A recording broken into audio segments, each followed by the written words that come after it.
माऊली म्हणतात, जसे एखादे तान्हे बाळ जेव्हा त्याला त्याच्या आईचं दूध हवं असतं, तर तो वेळ पाहत नाही, काळ पाहत नाही, त्याची भूक फक्त पाहतो आणि आई जवळ जातो आणि आईचे दूध सेवन करण्यास सुरुवात करतो.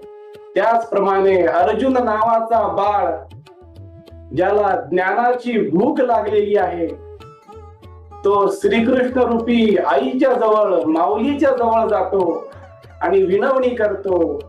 कुरुक्षेत्राच्या रणांगणावर विनवणी करतो की भगवंता, गुरु, मला ज्ञानाची भूक लागलेली आहे, मी कर्म का करावे याचे मला सोप्या शब्दात मार्गदर्शन करा.